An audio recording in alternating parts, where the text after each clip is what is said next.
Welcome to Huskies at Home, our interview series featuring UConn head coaches and how they're handling these uncertain times, with new episodes every Saturday morning at 10 a.m. exclusively on SNY.TV.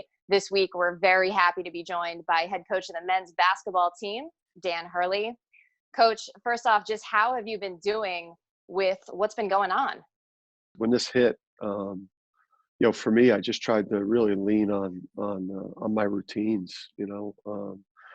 just to try to be as productive as possible. Kind of stick to the same times that I would normally go to bed, same time that I would wake up, and just really just try to function, the same exact way in terms of my workday and the things I do to get myself going. In terms of your coaching routine, what's communication been like with your staff and players throughout this shutdown? Yeah, I mean, I've tried to coach, my wife Angie and my two boys. I've realized I'm not effective coaching in this house as much as I am at the Worth Center or the XL or Gamble. So staff-wise, it's the same. Really, we're functioning really the same exact way. We're doing a couple of Zoom meetings a day. One in the morning, just so that we've got an agenda and we've got goals we want to achieve, in terms of just, continuing to grow the program, and then, mixed in with some recruiting meetings, virtually, checking in multiple times a week with our team in virtual team meetings, to do basketball stuff or education. And, just trying to function as best as we can and stay as connected as we could be. The way that we function as a program, we're very close to our players. We're used to the daily, hourly, person-to-person interaction in the facility. I get tremendous energy by being around young people, and that's the real void that's been left. Just managing the staff and managing a group of professionals, is not hard during a time like this, but man, I miss my players. So much of our program, is based on player development. We're at 11 month a year, in terms of the way we, have structured our plan, both with, what we do on the court and just how we're helping these guys grow as men. And, you could see with us, this year there was a big improvement just in terms of the quality of basketball. We kind of figured out how to win, as January turned to February and February turned to March. And, I think in that, going into the conference tournament, we had as good a chance as anyone to win it, because we were playing as good or better basketball than anyone in the conference. So, we've got a tremendous amount of momentum. We've got a great core of players that are returning, and we're adding, another infusion of talent that's going to continue to elevate us. The fact that you had that winning season, which is the first time for the program since 2016, how much did that mean to you personally, just given your history with turning programs around? It went beyond, the record and how we finished in the league. It was our fan base getting re-energized. UConn has some incredibly smart and passionate and one of the largest fan bases in the country. And we had to earn their respect again. We had to kind of win them over. And even as we were going through the struggles, the crowds were starting to get bigger. And by the end of the season, you could feel that, that fire had been lit in our fan base and Husky Nation again. And we had some amazing atmospheres to end the season. And just to get their buy back in was a big step for us. You're going to have a lot of new talent at your disposal as well. RJ Cole, Richie Springs becoming eligible, new freshmen coming in.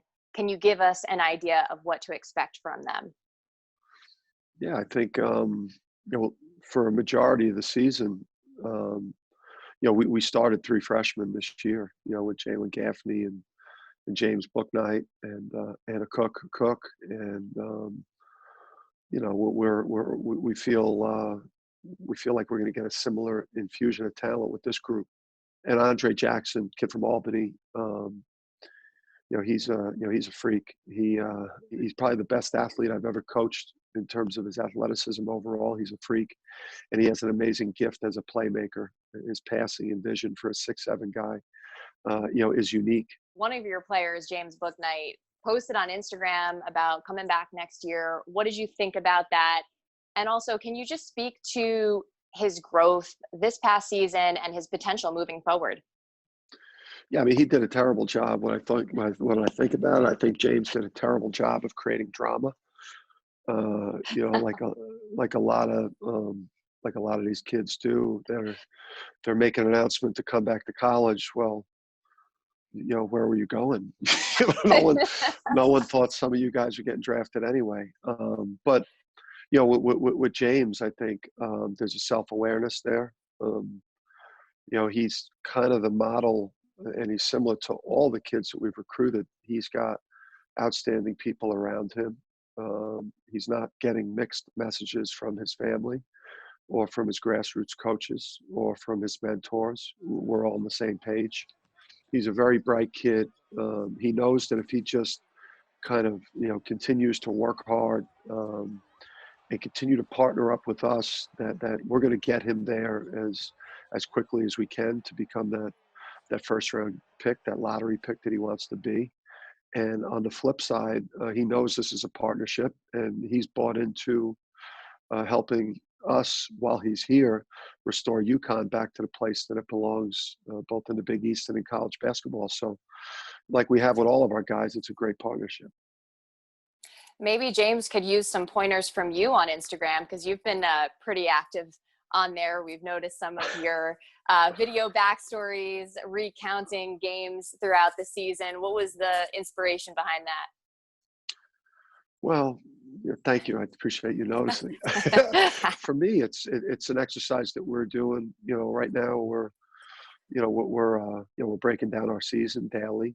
As a coaching staff, I'm trying to walk that fine line, because I would like to take a run at myself. I'd like to take a run at the assistant coach that had the scout, and I'd like to take a run at some of our players that played bad. But I'm trying not to single any individuals out, whether it was my fault or the fellas. So I'm trying to keep it, trying to walk that fine line, just to give our fan base something to look for every day. Before we let you go, you talked about trying to keep mostly on your daily routine and not switch too much up. But is there anything out of the ordinary you've been doing, any hobbies or anything you've been taking up during this time?